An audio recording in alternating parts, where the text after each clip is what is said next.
చేరి బలాధికుండెరికి చెప్పిన కార్యము చేయకుండినన్ భారము ముట్టలేడొక నెపంబున దాచెడు నిట్టి ధన్యుడున్ బొరక పాండుపుత్రులకు భూస్థలి భాగము పెట్టమన్న కంసారినిగాకు చేసి చెడాయనే కౌరవ భర్త భాస్కర. శ్రీకృష్ణ భగవానుడు దుర్యోధను వద్దకు వెళ్ళి పాండవులతో యుద్ధం చేయకుండా రాజ్యమును పంచి ఇమ్మని చెప్పగా అతనిని తిరస్కరించి దుర్యోధనుడు చెడిపోయాను.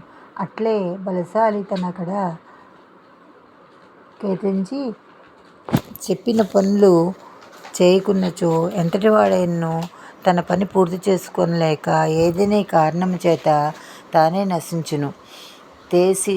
చేసిన దుష్ట చేష్ట నది చెప్పక నేర్పున గప్పి పుచ్చి తా మూసిన ఎంతటన్ బయలు ముట్టక యుండదెట్ల రాగిపై బూసిన బంగరుం జేదరి పోవగడంగిన నాడు నాటికిన్ దాసిన రాగిగాన బడదా జనులెల్ల రెరుంగ భాస్కర.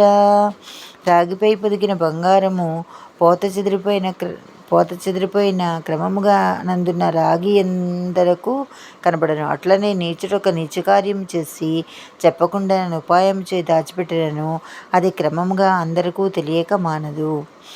తగిలి మదంబు చేనెదిరి దన్ను నెరుంగక దొడ్డవారితో బగగొని పోరుటెల్ల నతి పామరుడై చెడు టింతె కాక తానెగడి జయింప నేరడది నిక్కము తప్పదు ధాత్రి లోపలన్ నెగియొక కొండతో దగరుఢీ కొని దాకిన నేమి భాస్కర. గొర్రెపోతు సాహసించి ఒక పర్వతమును ఎదుర్కొని తాకినచో దాని తల పగులుట తప్ప లాభమేమీ ఉండదు. అట్లనే బలహీనుడు కావరము చేత తన యొక్కయు ఎదుటివారి యొక్కయు బలము తెలియకుండా గొప్పవారితో విరోధం పూని పోట్లాడించో తానే చెడిపోవును, కానీ లాభమేమీ పొందడు.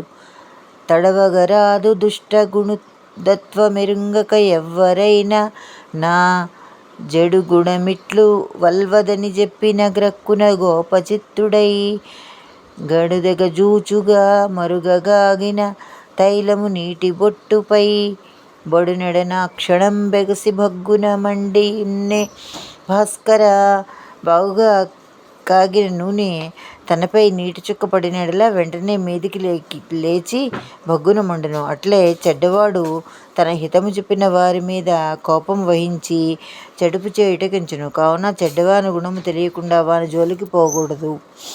తనకు ఫలంబు లేదని ఎదందలబోయుడు కీర్తి గోరు నా ఘన గుణశాలి లోకహిత కార్యము మిక్కిలి భారమైన మేలను కొని పూను శేషుడు సహస్రముఖంబుల గాలి గ్రోలి తానే అనిసము మోపడే మరి మహాభారమైన ధరిత్రి భాస్కర. ఆదిశేషుడు తన 1000 నోళ్లతో గాలిని పీల్చుకొనుచు తనకేమీ లాభం లేకున్నను మిక్కిలి బరువుగల భూమిని ఎల్లకాలమును మోయుచున్నాడు. అట్లనే కీర్తిగోరువాడు తనకు లాభం కలగలేదని మదిని తలయబోక లోకమునకు మేలగు పని ఎంత కష్టమైనదైనను మంచిదే అనుకొని పూని చేయును.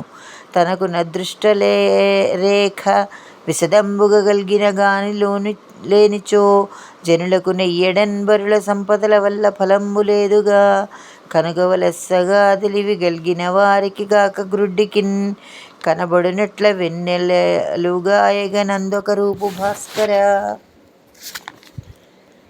వెన్నెలలు ప్రకాశించుచున్నప్పుడు 2 కన్నుల యందు చూపు కలిగిన వానికే లాభం, కానీ గ్రుడ్డివానికి ఆ వెన్నెలయందు ఒక రూపమైనను కనబడనందున లాభం లేదు. తనకు భాగ్యరేఖ కలిగినచో లాభము కలుగును గాని భాగ్యరేఖ లేనిచో పరువల సంపద తనకబ్బదు, కావున లాభము లేదు.